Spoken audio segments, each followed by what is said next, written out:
Greetings and welcome to Train Signal. You're watching Exchange 2013 Disaster Recovery. In the previous lesson, we discussed Exchange high availability. Now, high availability, although awesome, may not provide protection against every possible failure or disaster. If you have it set up properly, it can provide that type of protection, but more often than not, it's an expensive alternative to disaster recovery. Now, it's true, with high availability, you never have to restore Exchange because you have the ability to either fail over or switch over to servers that are already up and running. But again, that costs money, and so sometimes it comes down to expense. And so the cheaper solution is to take a backup. So you need to have a data protection plan for disaster recovery of your Exchange data. That plan may be a complete high availability plan. It may be a mixture of high availability mixed in with disaster recovery, like a backup solution, or it might include a continuous data protection solution. Obviously, we have a great deal to discuss, so let's get started. From the moment you have Exchange up and running and mail flowing in and out of your organization, the most important subject that should be in your mind is data protection planning. To plan properly for every sort of problem requires complex planning that can only begin with a review of possible options. Solutions and terminology that need to be considered with a data protection plan include things like backup technology support, which relates to Windows Server Backup. That's the built-in backup solution in Server 2008 and Server 2012. We'll talk about System Center Data Protection Manager, which is a continuous data protection solution, so we'll talk about that.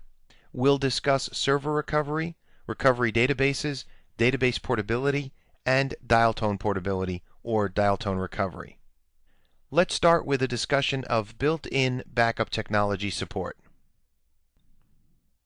So personally, I've been working with Exchange for roughly 15 years.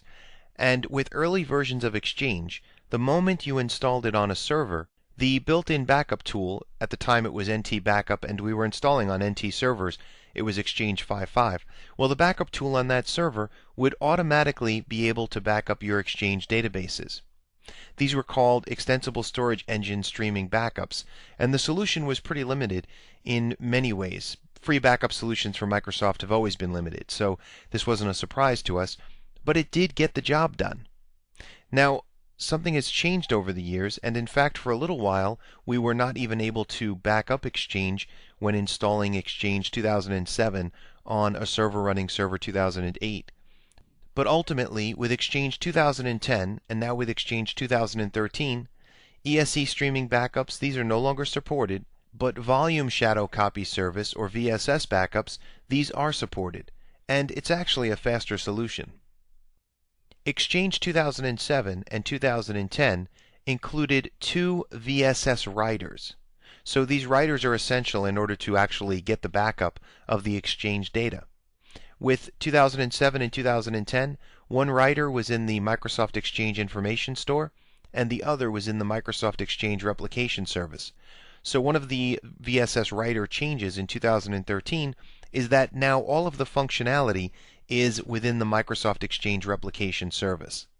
The actual writer is called the Microsoft Exchange Writer, and basically it's used by Exchange-aware VSS-based applications to back up both active and passive database copies.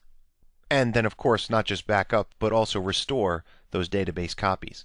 So Windows Server Backup is an Exchange-aware VSS-based application, and so it can back up Exchange. However, it's not the be-all and end-all of backup recovery solutions. Let's talk about it for a moment. Exchange 2013 has a VSS plugin that allows it to work with Windows Server Backup and get a VSS-based backup. The new plugin is called WSBExchange.exe, and it is installed by default, so it's not something that you have to install or worry about. It's already there. You'll see in a moment that Windows Server Backup is not there by default.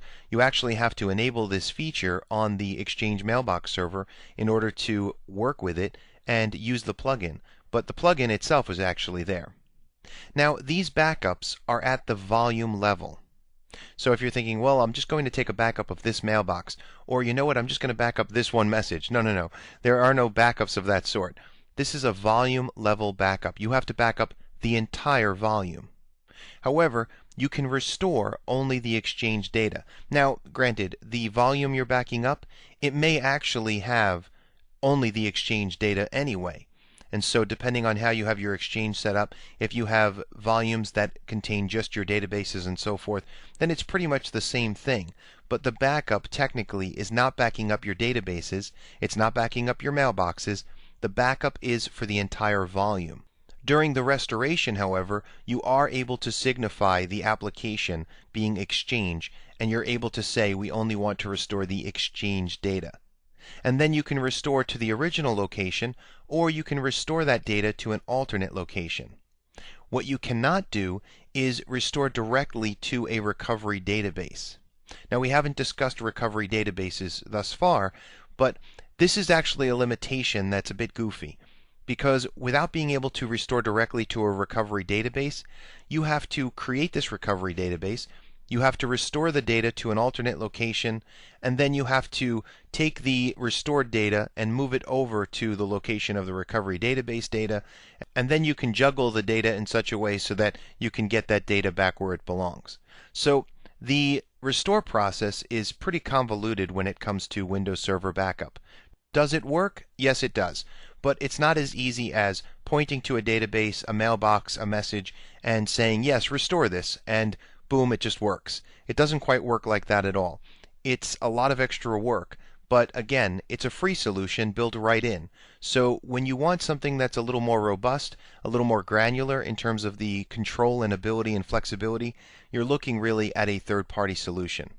The other important point about Windows Server Backups is that only a full backup scan can be taken. So there are no adjustments in terms of incremental, differential, and so forth. It's a full backup scan. Let's jump over to our Exchange server. Let's enable Windows Server Backup. Let's take a volume level backup of our Exchange environment, and then we'll work through the restore process, and you'll get a chance to see what we mean by being able to restore only the Exchange data. Alright, so here we are on our Exchange server, and the first thing we need to do is enable the Windows Server Backup feature, which is something that we would do through Server Manager. So in this case, we're working with Server 2012. The same is true of Windows Server 2008 R2. You have to install the Windows Server Backup feature. So we do that through Server Manager. So from here, we can click Add Roles and Features. And we click Next.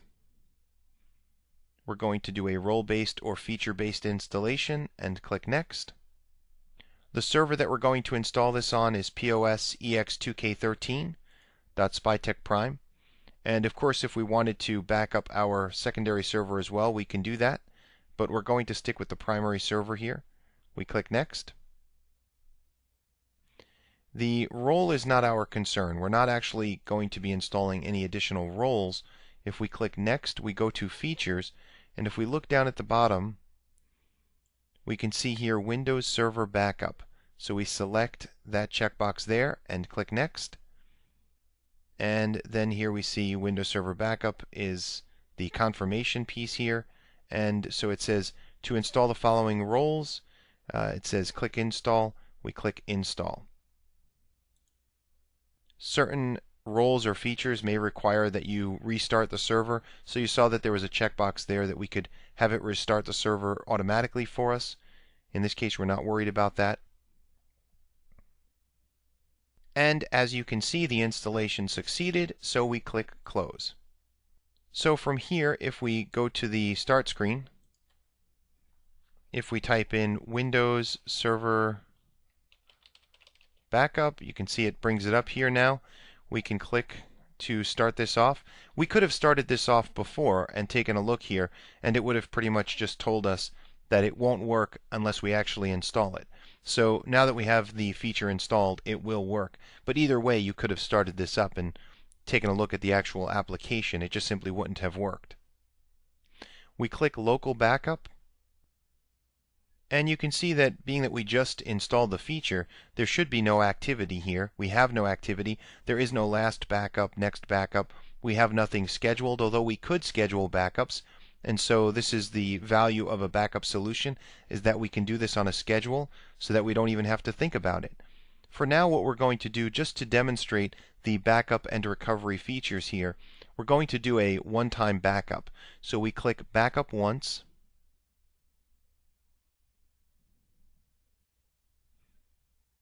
And here we have different options. We're not doing a scheduled backup. We click Next.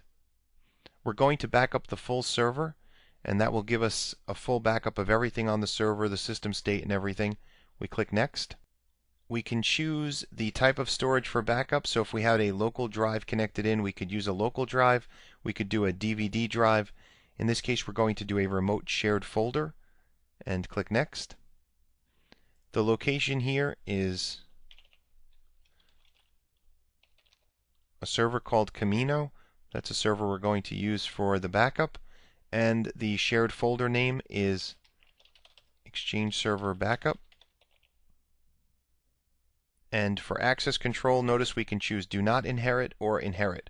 This option makes the backup accessible to everybody who has access to the specified remote shared folder. We're going to leave the default setting and click Next.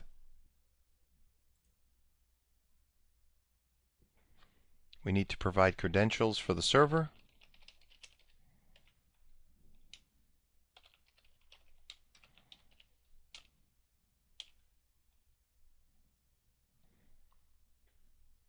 And so at this point, it's going to perform a backup of the entire system. Notice it's a VSS copy backup, and click Backup.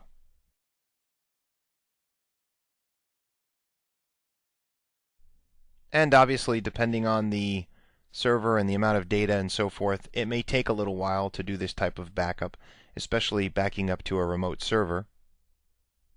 Alright, and so we've completed the backup. We click Close.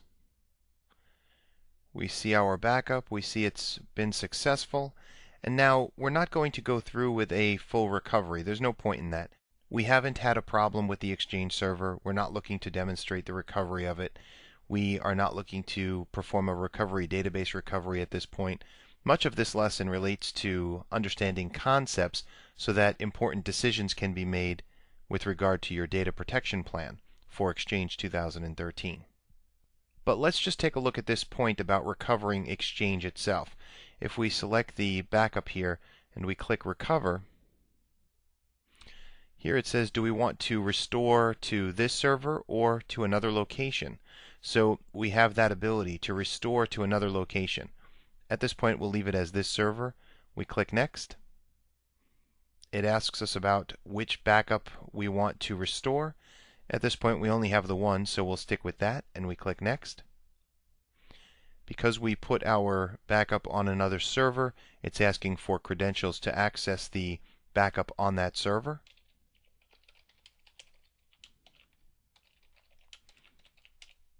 Now, notice this. We can restore files and folders, volumes, applications, system state, and if we had backed up here Hyper-V, we can restore virtual machines, but we didn't back up Hyper-V. So we're looking at this option here, Applications. If we select Next, you can see that Exchange is an application that we can restore. So this is really helpful. We can click View Details. It tells us exactly what it's going to restore as far as on the Exchange server, the databases that were backed up. We have two databases on this server, and so it backed them up, and so we can restore those. If we click Next, we can restore it to the original location, or we can recover to another location. So we're not going to go forward. As we said, we're not going to do the recovery, but it was important to show you that Windows Server Backup, it does indeed work. We're not saying that it doesn't work. What we are saying is that Windows Server Backup has limitations. And as we'll discuss in a moment with recovery databases and so forth, these limitations, although they do allow us to recover the data, they may actually exceed the threshold where we decide, you know what, it's worth putting a little bit of money into this and getting a third-party solution, or going with Data Protection Manager, some other solution, and utilizing that as opposed to Windows Server Backup. So let's jump back over to our server and let's talk about these different solutions. Data Protection Manager with Continuous Data Protection and other third-party solutions, and discuss what these solutions might be able to give us that exceeds what Windows Server Backup can do for us. So one of the alternative solutions to using Windows Server Backup is to use a continuous data protection solution like System Center Data Protection Manager. So what is a continuous data protection solution as opposed to the backup? Well, a backup takes a point-in-time backup of what you have at that moment. So you might set it up for an evening after folks go home, you get that backup, and then middle of the day if the server goes down, you can restore that backup. But you've obviously lost data. You've lost all of the data from the work that's gone on that morning. Now we say that data has been lost, but if you have been creative when it comes to your data protection plan, then you have your database separate from your transaction logs. You can restore the data from your backup. You can have those transaction logs play into the recovered database, and you should be pretty good as far as up to the minute, up to the second, whatever is the case depending on your environment and how much mail is moving back and forth there. So that's not necessarily a bad solution. Backing up and recovering is the way that we've done it for years. The negative there is that there's time lost, and there's effort that has to be put into recovering the lost data in order to then merge it together with either a dial tone recovery or some of the other options we're going to discuss in a moment. The difference with continuous data protection is, as the name suggests, it's making sure that you have a backup of the data as it's coming into your environment. So you have the ability to restore that data immediately. So it's a faster recovery solution than your typical backup solution that you would have with Windows Server Backup. But again, it comes at a price. Windows Server Backup is free. Data Protection Manager comes at a cost, and it will require some extra effort in terms of understanding how to work with it and how to utilize it. Now, at the same time, it may be a solution that you're already using for the backup of your other servers. You may have file servers, you may have Active Directory servers, you might utilize virtualization with Hyper-V, and so System Center has the ability to back up all of these different types of Microsoft servers. So assuming that you're a Microsoft shop and you have the need to back up not just Exchange, but all of these other solutions, then System Center Data Protection Manager might be the solution that you look to for your entire organization. Now, beyond that, there are other solutions, third-party solutions, to consider. There's Dell App-Assure, there's Veeam Backup and Replication, there's Commvault Sympana, and the list just goes on and on and on. So it's important to consider these third-party solutions to see whether or not they meet your needs for the recovery process and for your data protection plan. Now you might say, well, wait a minute. Windows Server Backup is free and it works, so why would I go with another solution? And now you're thinking, oh, but okay, continuous data protection, that sounds interesting, so I can go with System Center Data Protection Manager.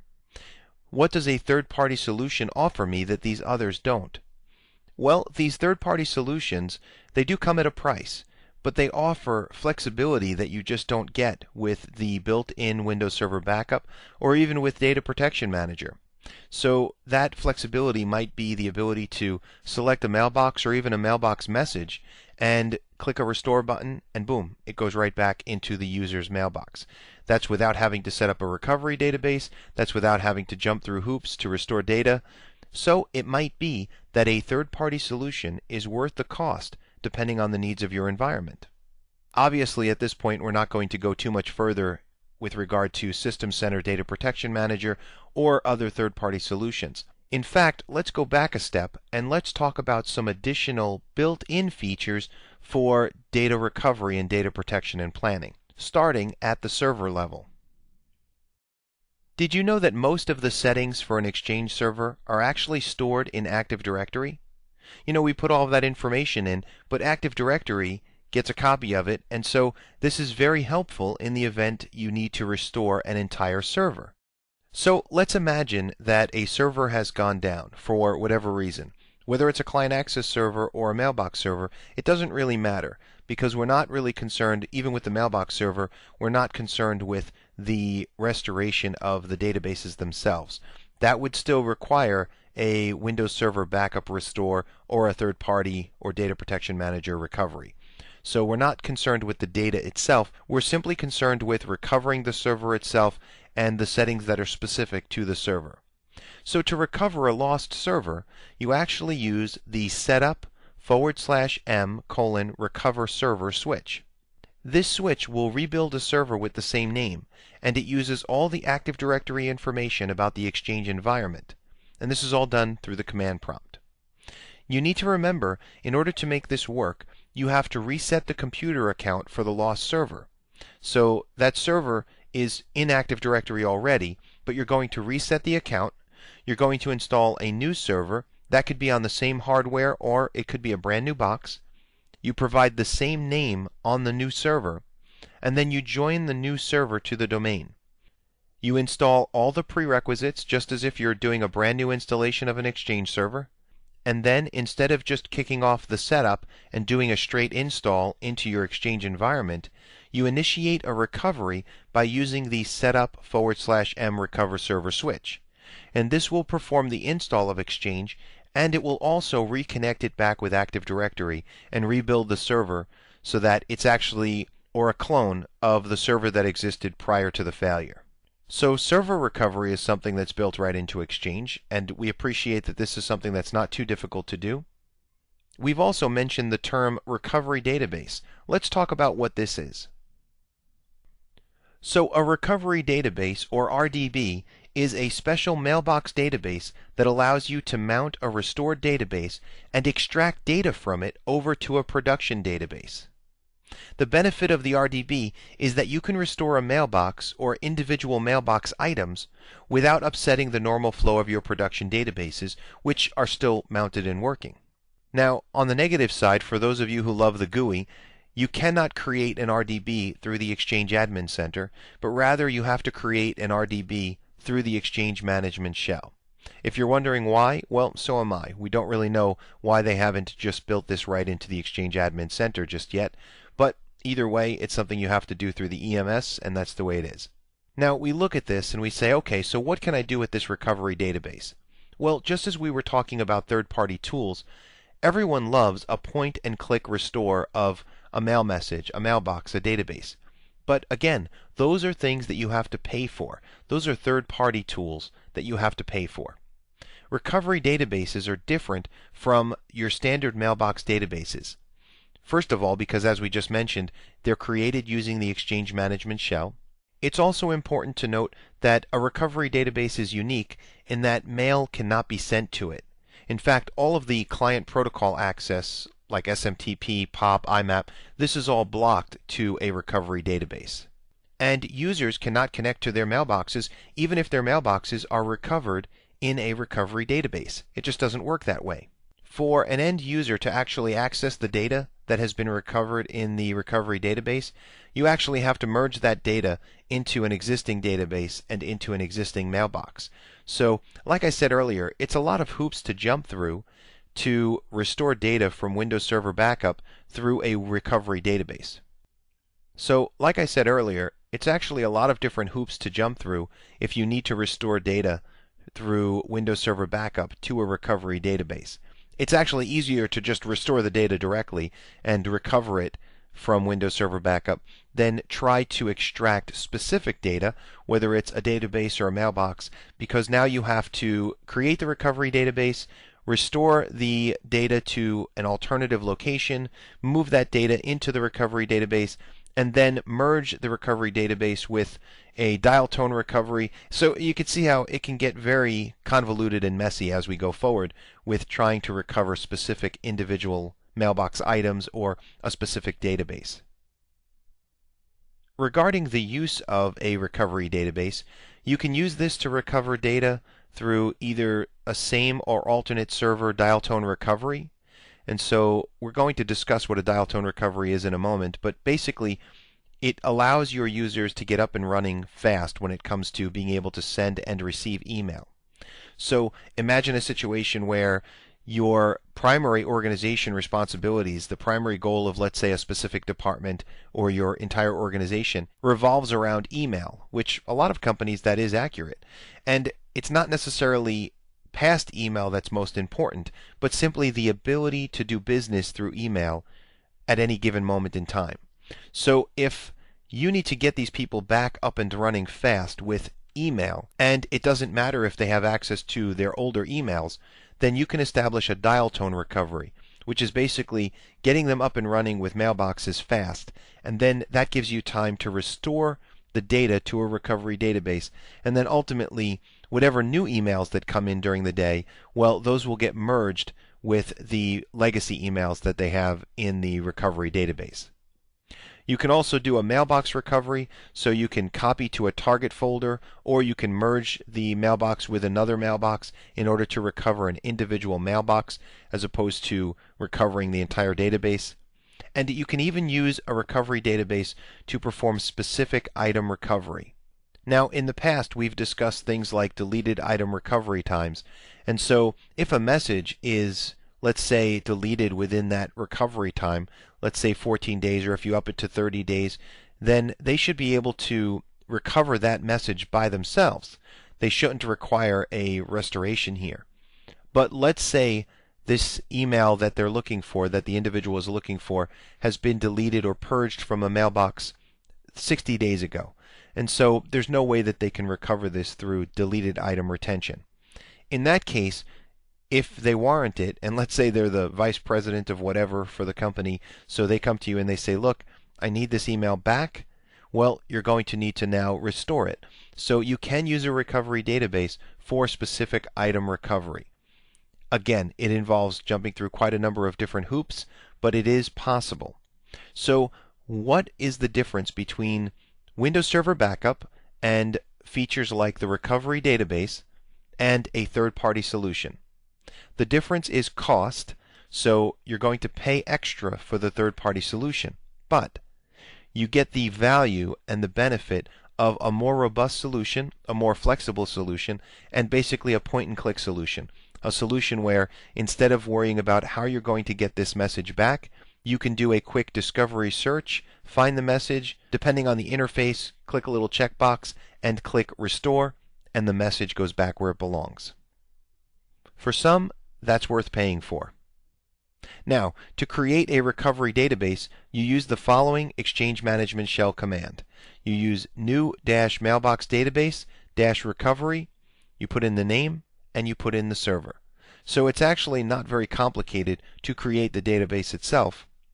So the actual creation of the database itself is not all that complicated. Let's talk for a moment about database portability and dial tone recovery.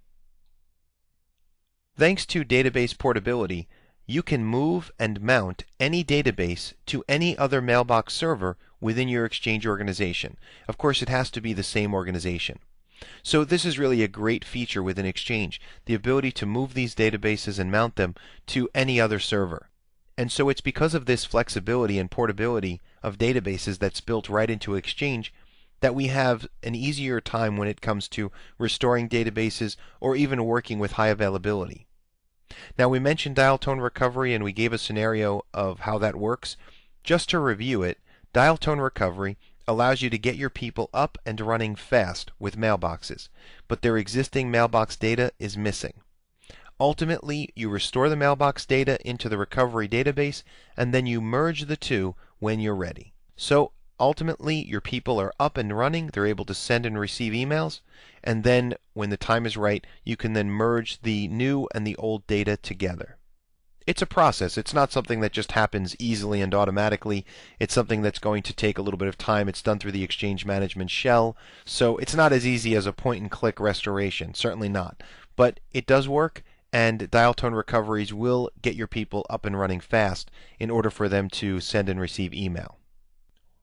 So after hearing all of that information about the backup recovery solutions that are built in, third-party solutions, and so forth, what should we do with regard to SpyTech Prime's data protection plan?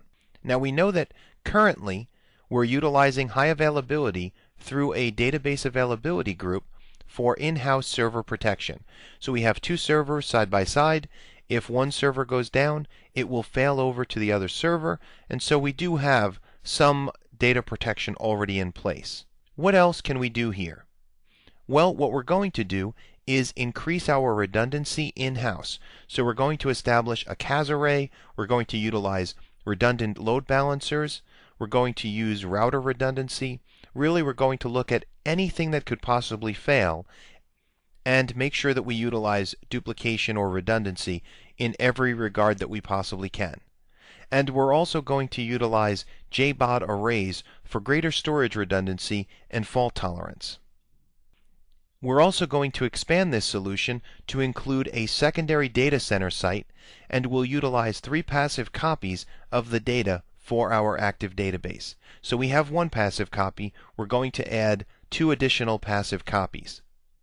Now you might be thinking, well, what about a backup? We're talking about backup and recovery. Remember, the discussion is about disaster recovery, and we're talking about a data protection plan. So that doesn't necessarily mean you need to settle on a traditional backup recovery solution, nor do you need to go the route of a continuous data protection solution. You might utilize high availability to provide all of the data protection that you need. You simply need to design and deploy this in such a way that you get the greatest amount of data protection, or the level of data protection that your organization requires. Now, note, this may seem a bit bleeding edge in terms of leaving the crutch of a true backup, that traditional backup solution, but keep in mind, Spytech Prime is not the first to do this. Companies have been leaving behind traditional backups in favor of other solutions.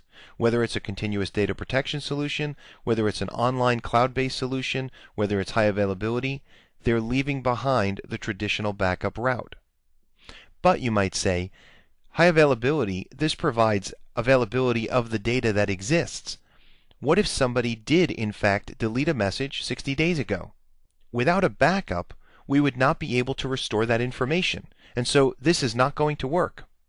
Well, in addition to these solutions, we're also going to utilize a third-party cloud-based solution for full archive and discovery of email. So pretty much any email that comes in or goes out of our organization will be retained by this third-party solution. And so in the event that a message is deleted 60 days ago and we now need to restore it, not a problem. We can perform discovery through this third-party cloud-based solution. So on the one hand, we get that missing piece with regard to discovery and restoration of messages that we would not have with a high availability solution.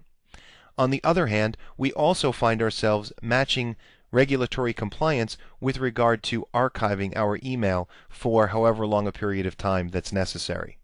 So again, third-party solutions, at times they're costly, but they can provide those extra little features and those extra, in this case, regulatory compliance features, as well as data protection features that you simply do not have provided for you within Exchange. So, a lot to think about, a lot to consider, and still much more to learn on this subject. But we hope you found this informative. We'd like to thank you for viewing, and we'll see you in the next lesson.